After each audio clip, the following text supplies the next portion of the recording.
fazermos mais máquinas. Também vai acontecer isso. Obrigado. Obrigada. Já tiro isto também. E portanto, vamos finalizar com um convidado externo ao IPG. Eu não sei se ele me está a ouvir. Eu tenho que entrar outra vez. Sim, estou a ouvir, professor. Estão a ouvir? Sim. Então, vamos ter connosco o Frederic Bogart, programador na NetPack Online Solutions. Ele está a terminar o mestrado na Universidade de Coimbra e a sua tese é intitulada Injeção e Ataque de Vulnerabilidades em Scripts Python. E vamos então falar sobre a utilização da inteligência artificial aplicada a vulnerabilidades Python. Então, eu acho que vou ter que entrar aqui outra vez no resumo. Aonde? Aqui.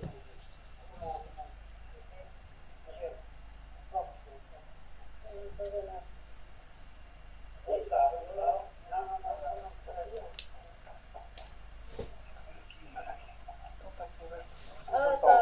Está ali. Ok. Pronto, acho que já estamos a visualizar. Ok. Portanto, Frederico, está-nos a ouvir. Posso começar? Vou pôr o tempo a contar. Nós também estamos a ouvi-lo e então pode iniciar a sua apresentação. Obrigada. Ok, muito obrigado. Desde já agradecer ao IPG pela oportunidade de participar neste seminário de Inteligência Artificial e Ciência de Dados. Portanto, como foi dito, o meu nome é Frederic Bogart, eu faço parte do Departamento de Engenharia Informática da Universidade de Coimbra e estou a terminar a minha tese de mestrado em cibersegurança. Os meus orientadores, os quais aproveito desde já para agradecer, é a professora Nagme Ivaki e o professor José Fonseca. Venho-vos então falar da utilização de vulnerabilidades e de IA aplicada a vulnerabilidades em Python. E porquê Python? Porque Python é cada vez mais usado, ficou classificado em primeiro lugar no I3E Top Programming Languages de 2021 e há cada vez mais vulnerabilidades em Python, como conseguem ver pelo pequeno gráfico que temos aqui. Eu ponho um bocadinho maior para ser mais fácil. A partir de 2021 tivemos mesmo um pico, foi quando tivemos um pico com um pouco mais de 25 vulnerabilidades Python encontradas neste ano. O que é o VAITP? É uma ferramenta, o Vulnerability Attack and Injection Tool for Python. Permite fazer a injeção e ataque de vulnerabilidades em Python, e isto permite-nos testar a resiliência de um sistema perante determinadas vulnerabilidades, verificar que as equipas de TI conseguem detectar estas vulnerabilidades, assegurar que a organização detecta estas falhas antes de serem pessoas menos bem intencionadas a detectá-las, e ver como é que o sistema de defesa em profundidade consegue reagir na presença de um ataque. Dando aqui um pequeno exemplo do que é uma vulnerabilidade em Python, se considerarmos estes dois pequenos códigos que temos aqui, muito simples. Um primeiro que é uma variável operador que vai buscar a um GetRequest o parâmetro OP, onde o utilizador poderia pôr, por exemplo, um mais, um menos, uma multiplicação, e retorna o que vier da função eval. A função eval em Python permite que uma string seja avaliada como um código Python, e neste caso o que vai fazer é substituir aqui o operador que é obtido do utilizador no meio desta string e avaliar, no caso, por exemplo, de um mais seria 2 mais 2 e retornaria o resultado. Outro exemplo seria, por exemplo, um pequeno, passa a redundância, um pequeno script que faz a conversão de um vídeo no formato MKV. Portanto, a variável file, neste caso, recebe como entrada do utilizador um determinado vídeo, como o vídeo1.avi. Criamos depois uma variável composta, não é? onde o source vai ser substituído pelo fecheiro passado pelo utilizador, e fazemos uma chamada ao programa FFmpeg, passando, que é um programa bastante conhecido open source, passando como flag de entrada esse fecheiro e indicando que queremos a saída no fecheiro out.mkv. Finalmente fazemos uma chamada a subprocess.call, passando essa essa variável com o parâmetro shell igual a true, o que faz efetivamente a conversão do vídeo se a introdução dos dados for, por exemplo, o vídeo 1.avi, mas em ambos os casos, se uma pessoa menos bem intencionada fizer um payload como este, a ponto e vírgula, cat do fecheiro barra etc barra passwd, ou seja, o cat é um programa Linux que lê o conteúdo de um fecheiro, neste caso o fecheiro onde estão guardadas informações sobre utilizadores, e o que iria acontecer, por exemplo, neste segundo exemplo, é que teríamos primeiro um erro que é gerado pelo ffmpeg tentar encontrar um fecheiro chamado A que não existe, depois teríamos o output esperado do fecheiro barra etc barra passwd e depois um outro erro a seguir a isso. Independentemente disso, conseguimos ter acesso indevido a informação que não era suposto termos. E como é que normalmente podemos proteger contra isto? Bem, podemos fazer quote, por exemplo, utilizando a função quote conseguimos evitar que o operador seja, no primeiro exemplo, seja alterado, e no segundo exemplo, não somente usando quote, mas também fazendo o parâmetro shell ser falso, conseguimos evitar que a vulnerabilidade tenha sucesso de ser explorada. O que nós fizemos até agora no VAITP, um Vulnerability Attack and Injection Tool in Python, é um software que permite, através de análise estática e dinâmica, reconhecer variáveis em scripts Python. Portanto, aqui no exemplo do pequeno vídeo demonstrativo que estamos a ver, um determinado fecheiro é analisado pelo programa, que dá informações sobre as vulnerabilidades que encontrou, neste caso o subprocess.call que acabámos de falar.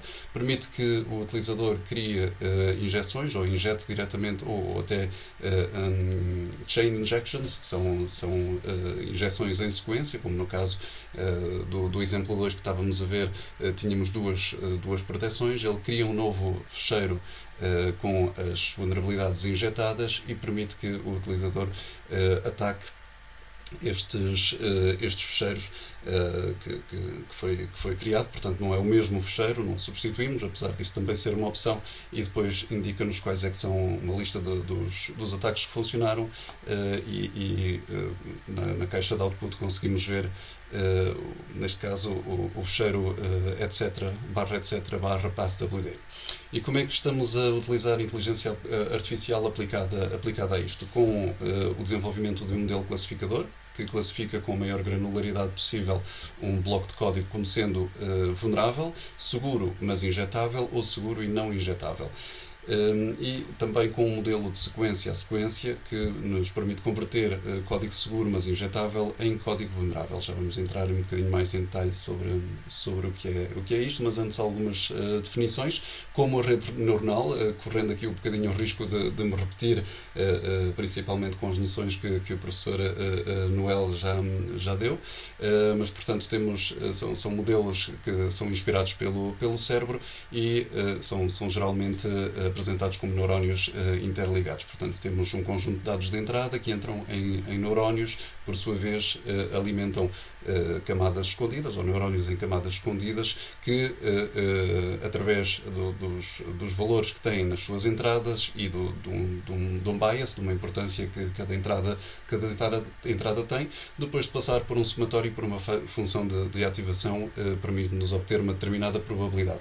Mas como isto é tudo muita matemática e a internet é feita de gatinhos, vamos analisar o caso de alguns gatinhos. Por exemplo, temos estas imagens de gatinhos onde é fácil perceber que no eixo do X e no eixo do Y de uma determinada imagem vamos ter um conjunto de informações, e passamos dessa informação para um vetor, utilizando bibliotecas como o image2vector, mas também o code2vector, o node2vector, ou no caso do VAITP, o word2vector, e alimentamos isso a uma rede neuronal, conforme foi explicado, que nos calcula então a probabilidade de corresponder a um gato. Neste caso, se o treinarmos só com gatos não vai funcionar, como o professor já disse, teríamos também que lhe dar outras imagens.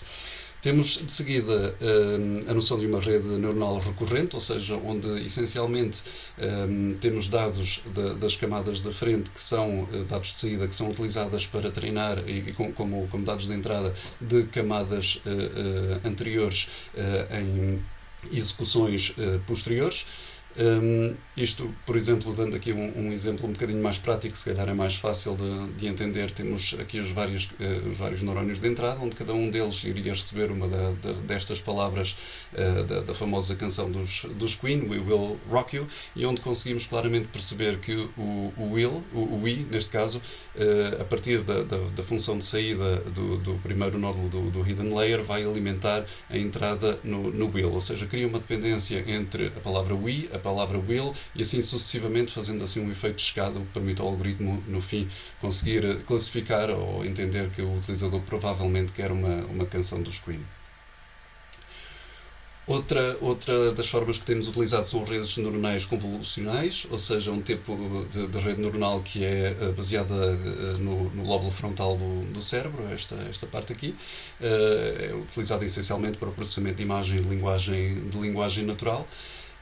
E é responsável pelos estímulos visuais também nos animais. Em termos mais visuais, o que é que temos? Temos a nossa entrada de dados, temos aqui os dados Python ou AST, que são convertidos em vetores, através das camadas de word embedding, e depois passam por uma sequência de camadas, ou camadas convolucionais, que é no fundo uma operação matemática, e camadas de pooling, que são camadas que reduzem progressivamente o espaço dos dados, como o professor Noel também referiu.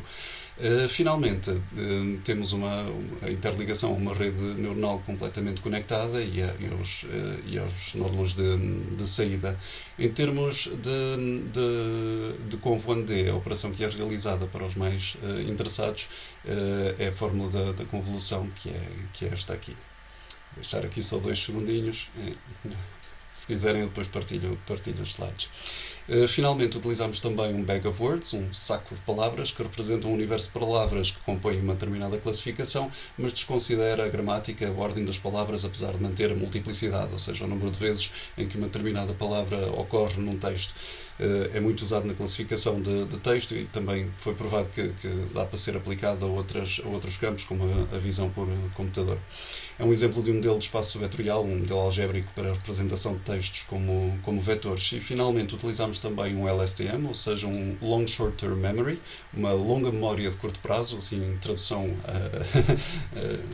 para português feita por mim, que é uma rede neuronal recorrente que pode processar sequências de dados. É composta por uma célula, uma input gate, um output gate e um forget gate, e a célula armazena valores em intervalos de tempo arbitrários, e as portas regulam este fluxo de informação de e para a célula. Temos então a entrada do vetor que entra em x de t, o output da célula ficará guardado em h de t, o estado da memória em c de t, o estado da memória da célula anterior em c de t-1 e o output da célula anterior em h de t-1.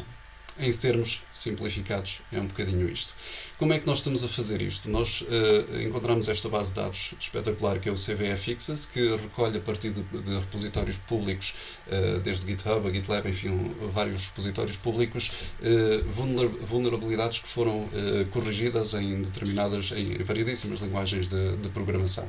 E nós o que fazemos foi selecionar as que têm que ver essencialmente com Python, porque é o que nos interessa, claro, e obtivemos os commits, os diffs dos commits, e separamos as linhas que foram apagadas, classificando-as como vulneráveis, as linhas que foram adicionadas, classificando-as como injetáveis, e random code, código de forma aleatória, classificando como non-injectable code.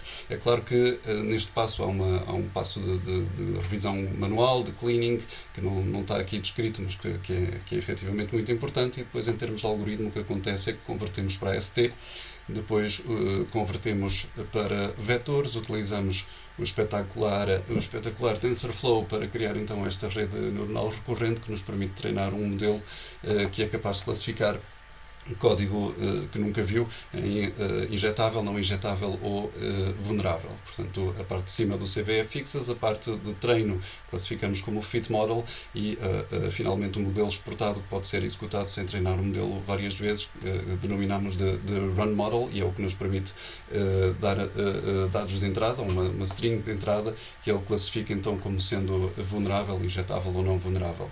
Desenvolvemos também o Model Collector, que no fundo executa o fit model várias vezes e vai alterando os hiperparâmetros do modelo de forma a conseguir gerar muitos dados de uma só vez e fazer plottings muito engraçados e gráficos que nos permitem, no fundo, entender quais é que são as características de hiperparâmetros que funcionam melhor.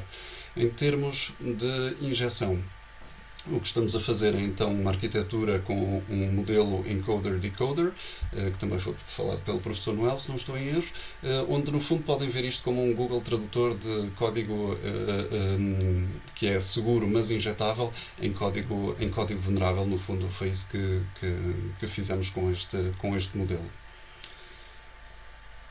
Em termos de conclusões, o que nós obtivemos foi que comprovámos que conseguimos treinar um modelo de inteligência artificial para fazer este género de classificação, portanto em código dizer se é vulnerável, se é seguro, mas injetável, ou se é seguro e não injetável. No seguro e não injetável é, por exemplo, um comentário.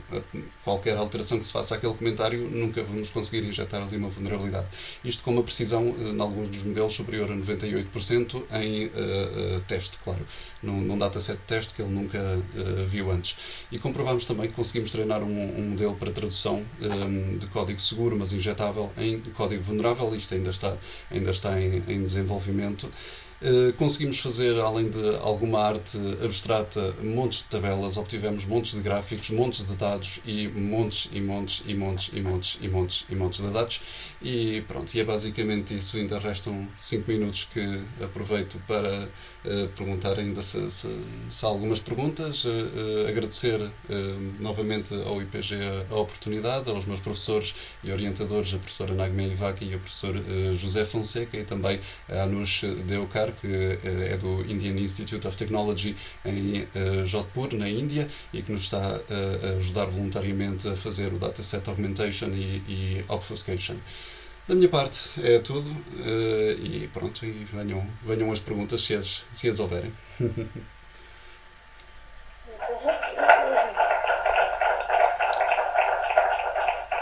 obrigada, Frederico.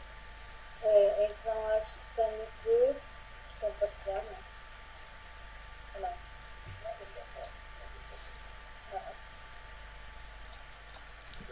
Se houver perguntas.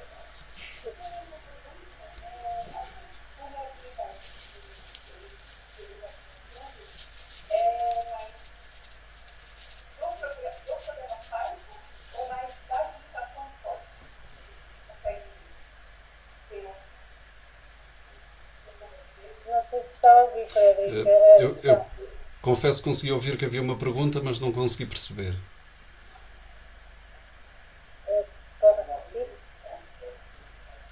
Talvez um bocadinho mais alto, falar um bocadinho mais alto. Consegue ouvir? Mal. Será que é o som?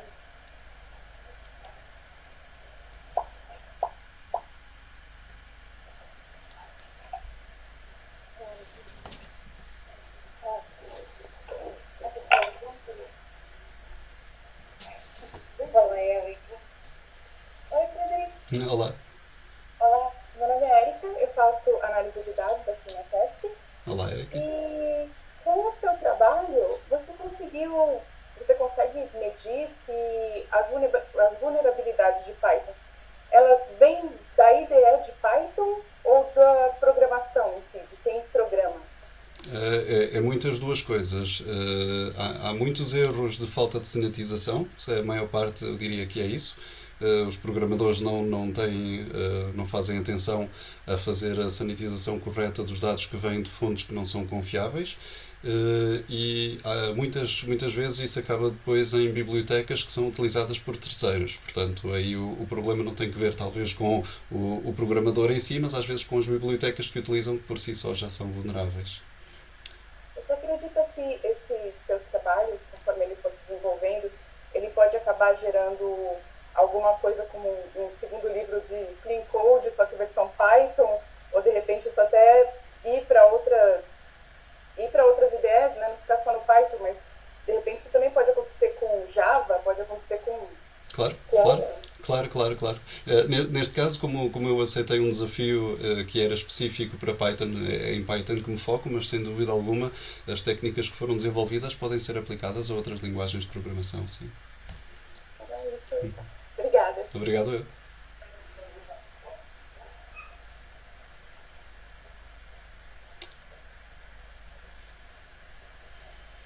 Olá, Frederico. Tudo bem? Boa tarde. A minha questão é, qual é o tamanho do dataset que estás a usar? Quantas entradas tem? Tem cerca de 250 em grande número, até agora, que está a ser desenvolvido. Portanto, todas as semanas temos novas vulnerabilidades. Vocês estão a construir. Pensei que vocês tinham encontrado um dataset. Nós encontramos um dataset que é o CVFXs, que tem muitas, mas tem muitos falsos positivos, tem muitas vezes nos fecheiros que extraímos temos dados que são muito incoerentes, que não fazem sentido, portanto há muita revisão manual que é obrigatória, sim. E quantas features é que isso tem? Tens ideia? Não tenho ideia. É da cabeça. Não tenho ideia de momento, não. Peço desculpa. Ok. Tá bem. São muitas. Não? Ok. E vocês já desenvolveram um modelo usando o TensorFlow, certo? Não percebi. Já criaste um modelo usando o TensorFlow? Sim, este modelo. Sim.